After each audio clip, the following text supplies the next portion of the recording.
In Parshas Nosov, hey test, Truma l'chol kodshe b'nei Yisrael, asher akrivu lakohen lo'yeh. All Truma, all that's been consecrated of the Bnei Yisrael, asher akrivu lakohen lo'yeh, which they bring, it should be given to the Cohen. So here Rashi explains what are we speaking about over here. Does one bring truma to the Cohen? The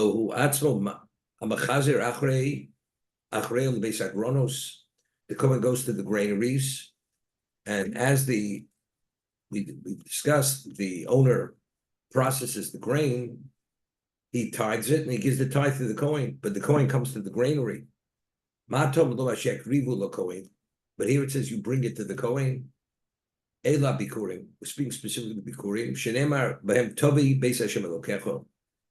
In Parshas Ksovo, we speak about that from Shavuos onward. You must bring the bikurim to the Beis Hamikdash. It's the first of the ripening of the fruits and the grains, and you declare. You make a declaration of appreciation. What do you do with the bikurim? Talmud Loma lakohen year. That the bikurim that you set aside, the new fruits that you bring to the Beis Hamikdash, who's the recipient? They give it to the Cohen. So this posuk is teaching us that the bikurim are given to the Cohen. Okay.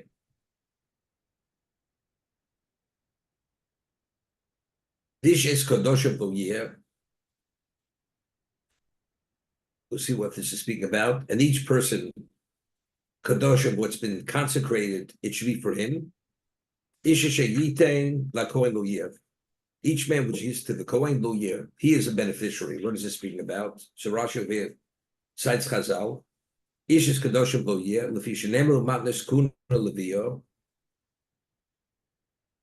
You would think we're speaking about all the various gifts that are given to the Kohen, the Levi Yochel, Yovio, V'yitlo B'zroa, that the Kohen Levi could take it forcefully from the one who tithes it, because the Gemara tells us a Chulin that the tithes of that are given to the Kohen and to the Levi, it's called Moment Kohen. It belongs to the Kohen.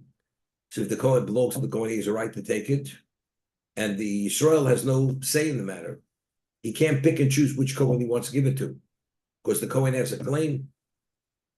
So maybe Yovu Yidlu B'Zroa, Talmud Loma Vishes Kadosh of Loyeh. No, that each person who is in possession of the various tithes, Loyeh, he acts with it, he demonstrates ownership over it.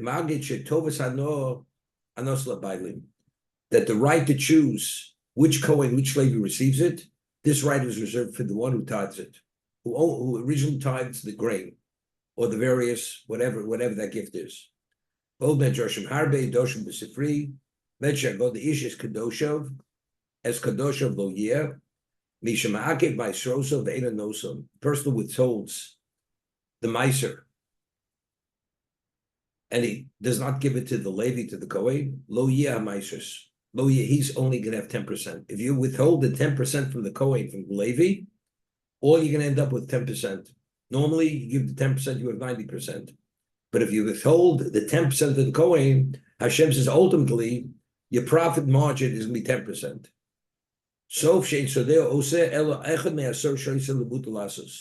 Ultimately, the field will only produce only a tenth of what its original potential was. If you give the 10% to the Kohen, then the field will produce to its fullest capacity. But if you withhold the 10%, then you're going to be stuck with 10%, so all you can be left with is 10%. But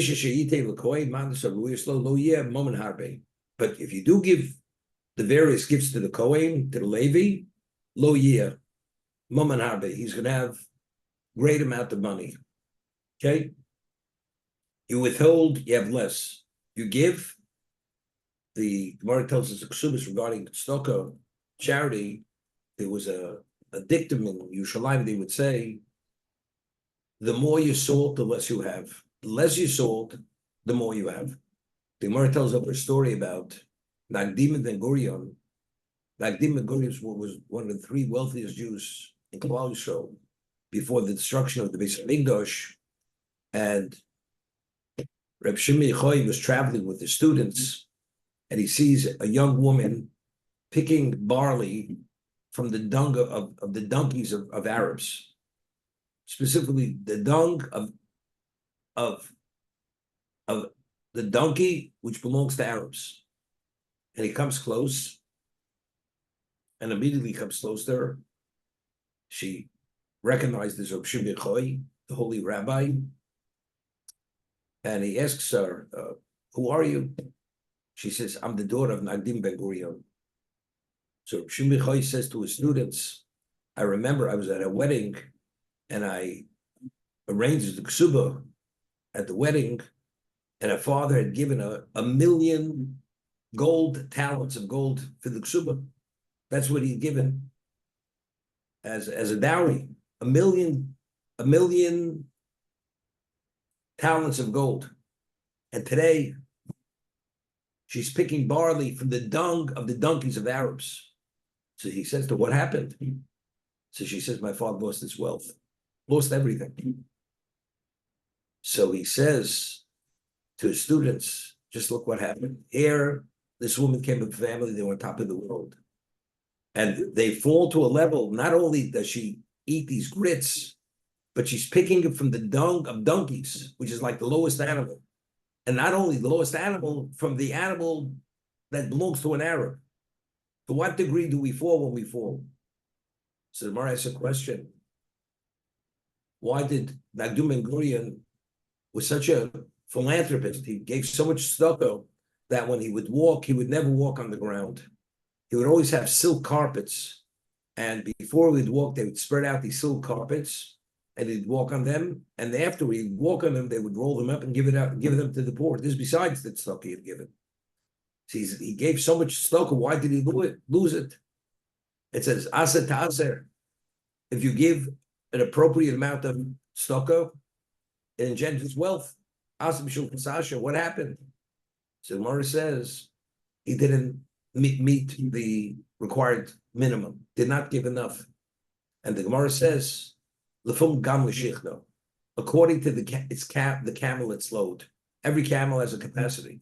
He did not give according to his capacity, therefore he lost it all.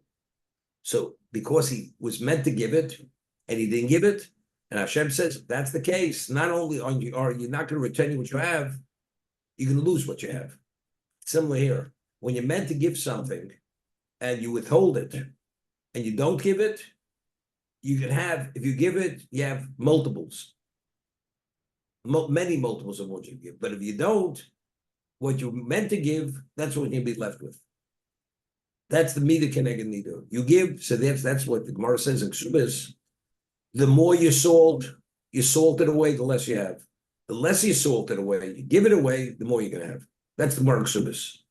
So over here, the Torah is saying, regarding what you meant to give to the Cohen and the Levi, if you give it, lo year, you can have multiples of what you meant to give away. But if you don't, all you're going to be left is with that 10%, the yield of the field will be 10% of its capacity. Daber el bnei Yisrael v'amat aleim. Ish kisiste ishto. Ish kisiste ishto. A man whose wife has become an adulteress. She's gone astray. And she betrayed him. By not being faithful to her husband, she betrayed him. And what does it mean, sister? To be sota means to go off the straight and narrow path, or also from the word shota. Instability. A man whose wife has become unstable. As I mentioned yesterday, for a woman to behave this way, there's a degree of certain instability. Because what is she doing? if she'd really understand what she's doing to herself, to her family, she wouldn't behave this way. It's only because at that moment, she was blinded due to the passion, the desire that she had for this man. And as a result, she betrayed her husband. Rashi, why does the Torah juxtapose the sota to the giving of the tithes to the Cohen and the Levi? Ma kosev l'mayla min inyan Rashi. What does it say right before the portion of sota? Ishis kadoshim lo. Each person, what's consecrated, if he withholds it, he retains it. If you withhold the gifts that you're meant to give to the Cohen, chayecho, I swear on your life, you're gonna have to come to the Cohen. Lahavi lo sasota, to bring your wife, because there's gonna be a question, you forewarned her that she shouldn't seclude herself with another man, and it's questionable whether she committed adultery because she stayed long enough that something could have happened during this time of seclusion, and she claims she's innocent. And as a result of that, the only way to make that determination, you have to undergo the sota process. And that's administered by the Cohen. So initially, if you don't come to the Cohen in good times, you're going to be forced to come to the Cohen in bad times. So we discussed this in the past. I mean, the man is a miserly person. He wants it all. He's greedy. It's not enough that he has the brocha. He even retains the portion that he's meant to give to the Kohen. So Hashem says, you withhold what you have to give to the Kohen, which you could come to him in good times, for good reason. You're going to come to him when you have a problem. Because your wife is going to be a suspected adulteress. And you have no choice but to come to him if you want your wife to be permitted to you. I mean, so the question is, he's a bad person. He's a bad guy. Because he's a bad guy. Therefore, Hashem pushes her off the cliff. Right? What does one thing have to do with another? That's the question we always ask. Unless you say that, she encourages this. She's also a partner in this withholding of the Kohen. But it seems to be because he withheld it. If you don't go to the Kohen in good times, you're going to come to the Kohen in bad times. But why does she suffer the consequence of this? That's the question. Why not? Why? Other than that view, they were struck down when they were installed to be the Kohanim. That first day, they were struck down because there's a question of what they did. Either they drank wine and they officiated after drinking a certain amount of wine, which was unacceptable. They were struck down, or they had brought ketores, which they were not supposed to bring because they did not consult with Moshe Rabbeinu. Mor Allah b'fnei Rabbah, therefore they were struck down. That's why they were held culpable for their misbehavior. Okay? Yet Chazal tell us that Moshe Rabbeinu was mispalel that initially Aaron participated in the Chet Egel. Not that he believed in it, but he gathered the gold, and it's something he shouldn't have done. And initially there was a decree that he was supposed to lose all 4 sons. Moshe Rabbeinu was mispalel that, and his tefillah helped that 50% of the decree was annulled, and he only lost 2 sons, not all 4 sons. But the reason why he lost those two sons, none of Avihu, which were the most special, was because of his participation in Chet Egel. So a number of questions were asked. Firstly, it says the reason why they passed away is because it was their own family. It has nothing to do with Aaron. That's number one. Secondly, they were adults. So if they were adults, it says Ish b'chetu yumos. A person who's an adult, he dies on his own account. He doesn't die because of his father's shortcomings. So why were they held somehow culpable because of what Aaron had done? But yet it says that no, the reason why they died was because of the chet of Aaron, because of his participation in the Chet Egel. That was the question. So the Ohr HaChaim HaKadosh answered that Aaron himself, because he was so special, normally we say It's based on a pasuk in Shmuel that Shmuel Hanavi says, "Ragli Chasid of Yishmor," that Hashem watches the feet of the Chasidim. So the Rabbeinu Bachya explains a person who's a runner, and even though he's very careful and he's trained how to run to prevent injury, it's inevitable he's going to be hurt. Because it's not possible to be cognizant every moment, and therefore sometime in his running career he's going to sustain some kind of injury. But what about if it's Ragle Chasidim Yishmor? Hashem watches his Chasidim, that even though what's normally not possible not to happen, it doesn't happen. Why does it not happen? Because Hashem, there's a special divine protection watching the Chasidim. Chassid being so special, even though there's a concept of human error, and there's certain moments you have that blind spot, Hashem watches the Chassid that he never fails. Because he's worthy, because he's a Chassid. Now, factually, they were punished because of their own failing.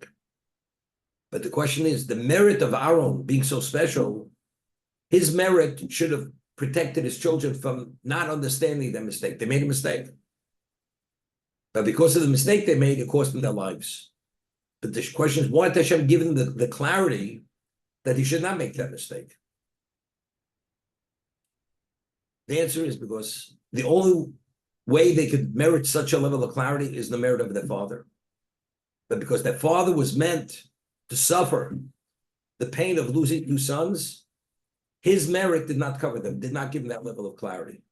And because it did not give them the level of clarity, therefore they failed in their own area of failing. So the father wasn't worthy enough that it should provide a shmirah for the children. So why did they die? Because they failed. But why did they fail? Because they didn't have the shmirah. Why did they have the shmirah? Because the father was meant to have this level of pain, losing two children. Originally, he would have lost all four. Because his schus protected his other two sons, that they should not make this kind of mistake. But not about you now. Now, a man who behaves properly, okay, he gives the tithes to the Cohen, brings his truma to the Cohen, the bikurim to the Cohen. So Hashem says, because you've done something responsible and special, and you've supported the Cohen and given what's rightfully his, you're only coming to the Cohen for good reason. In that schus, your wife's going to have a special shmirah. Your wife will not have an interest in another man. No man will have an interest in your wife. She'll have divine protection. And you're going to have a wholesome, stable marriage. But if you go withhold what you should give to the Kohen, then your wife does not have that shmirah. Now that she fails, it's not due to the husband that she's paying the price for the husband. The husband doing the right thing provides this added value, a special shmirah. Now that you don't go to the Kohen, your wife doesn't have that shmirah. If she doesn't have that shmirah, that divine protection, now she's vulnerable, but she's not forced to do this. It's her choice.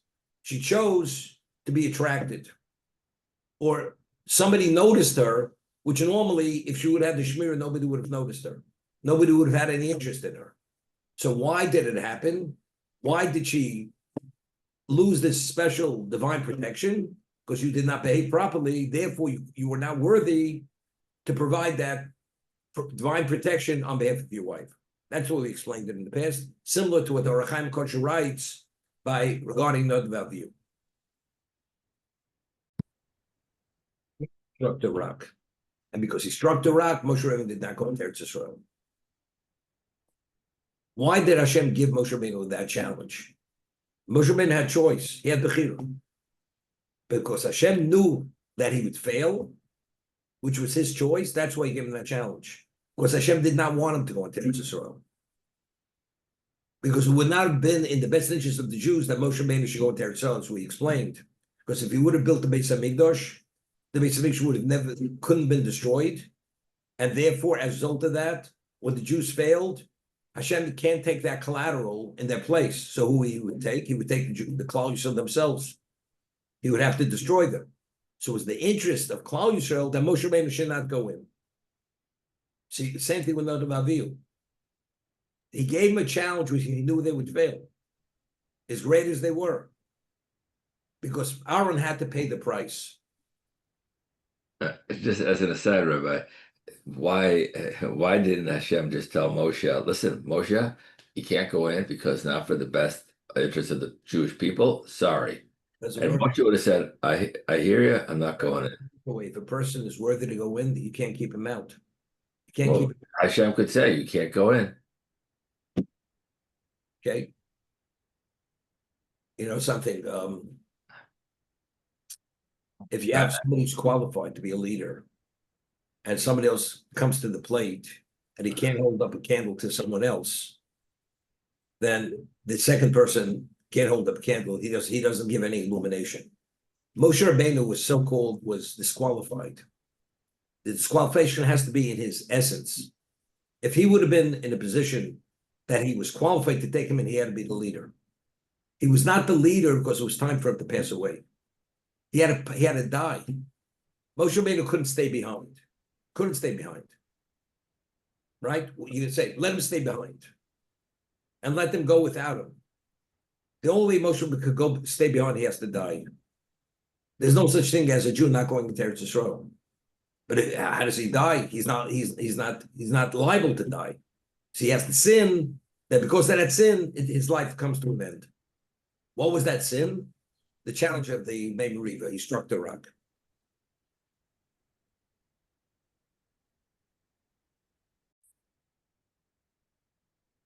Ish kisiste ishto. L'lamdo shemoeles b'shtayim. When a woman, God forbid, commits adultery, she's betraying two levels of representation. The ish milchama shalomado. Hashem, in what context is Hashem referred to as ish? Hashem ish milchama. When he destroyed the Egyptians at Kriyas Yamsuf, he's referred to as Hashem ish milchama. He's a man of war. The ish shalomado, and the mortal husband. So by behaving in this total irresponsible way, she betrayed two categorizations of ish: the ish milchama, and her mortal husband. That's what she did.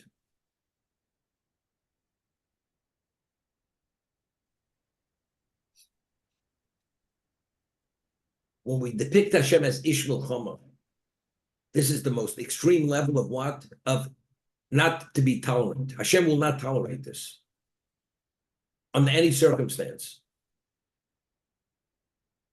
If this is what she does.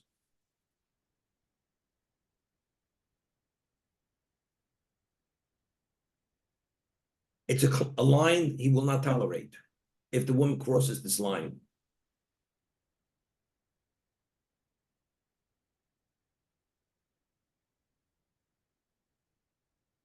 Just give Umar Hashem. She betrays her husband.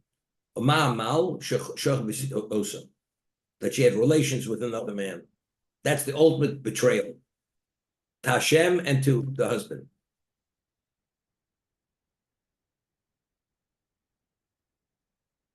Okay.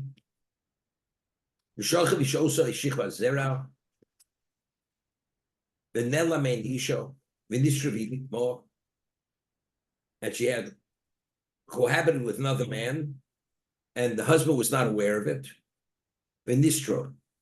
She went into seclusion, and it's unknown what happened behind those closed doors.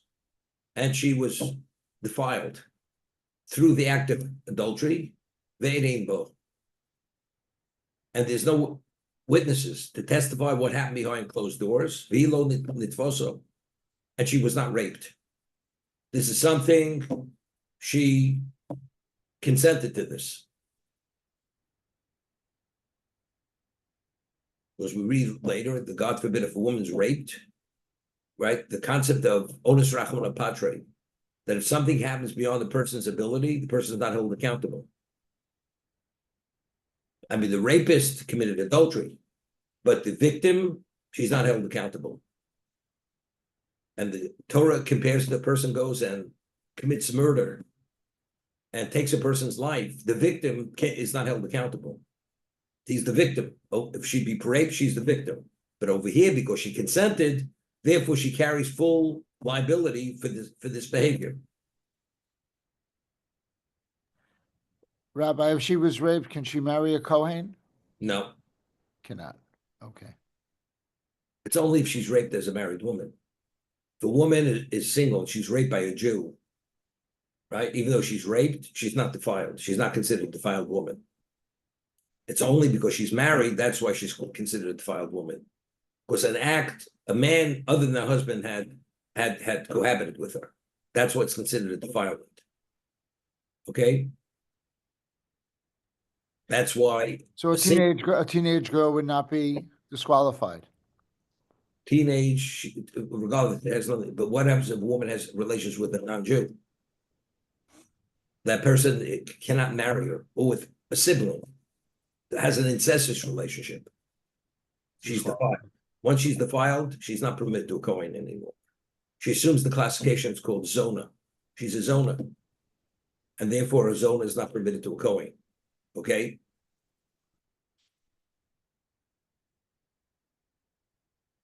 I'd like to skip over here because to discuss the Rechaim HaKodesh.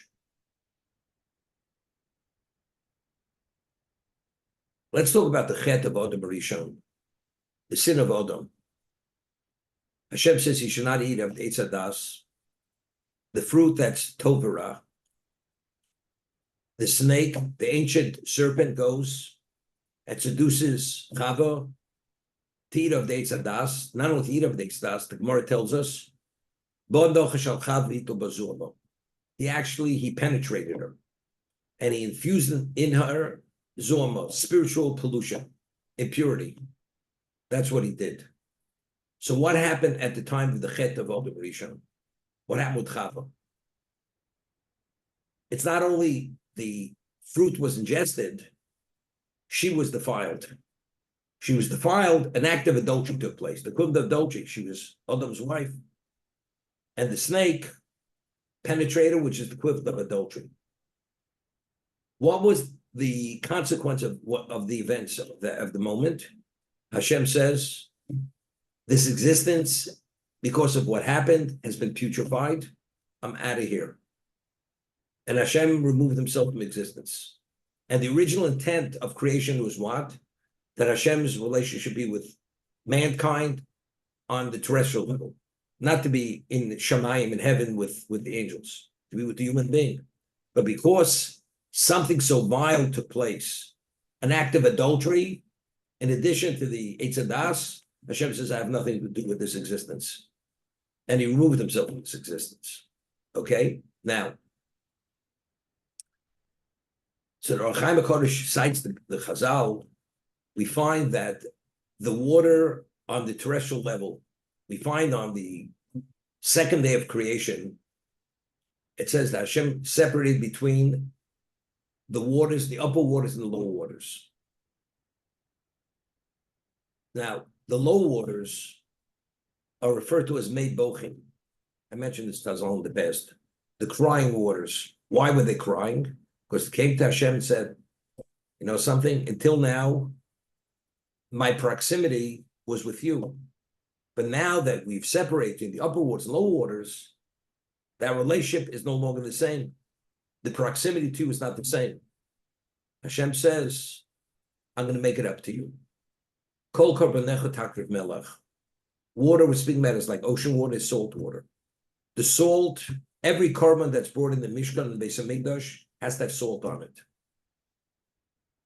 And not only that, there's going to be a laver in the Beis HaMikdash or in the Mishkan, which has water, and that water, I'm going to make it up for you, because that water, the Cohen has to ritualize his hands and feet before he does the service. So this was the consolation to the mayim, to the water that's below, that's on the terrestrial level. Now, the Mishkan, what was the Mishkan? The Mishkan, as we discussed the Gemara, it says, Vahi b'yom hashmini, when the Shechina entered into Klal Yisrael, the joy Hashem had was the equivalent of the first day of creation. Well, what was that all about? Because the intent of creation was that Hashem should be on the terrestrial level. not with the Malachim. The Mishkan, on the 8th day, when Aaron and his children were installed, the Shekhinah came on the terrestrial level, which was the original intent. Now, why did the Shekhinah leave? Because of adultery. Because of the adulterous act that snake had done with Chava. We find, what was the ritual of the Soto? The Cohen takes water from the laver. He takes some of the earth from the floor of the Mishkan, and he mixes it together. Then he takes the rid of the Sota, which has the Shem Hashem, and he obliterates it into the water, and then she drinks it. And the Torah tells us, if she committed adultery, the water will become so turbulent and violent, literally, it'll destroy her. She will stop bloating, and literally, she actually explodes. Every artery reaches a point, it bursts, and her body just falls apart. It's a violent reaction. Why is there such a violent reaction? You put earth in there, you put the dirt of the ground in there, and you put the Shem Hashem in there, and the water. The water finally, even though it's on the earthly level, what's its relationship? That water is holy water, because it's in the Mishkan. Even though it's on terrestrial level, but it's the location where the Shekhinah is. The Shem Hashem is there. When is Hashem associated with the water and with the earth? If the Jews behave properly. If they don't behave properly, Hashem is going to descend from its existence. So the water reacting violently, because this is going to be the cause that the Mayim Tachtonim, even the Mayim, the water in the Mishkan, is going to take on an ordinary status, because it's only special, and the even greater value than the water above is because this is where the intent of creation is meant to be, on the terrestrial level. That's the reason why, if the woman, God forbid, committed adultery, there's such a violent reaction, and she actually succumbs to this grotesque type of death, that every artery, every part of her body totally bulges and bursts, and she just falls apart. She becomes dismembered. Rabbi, I have a question.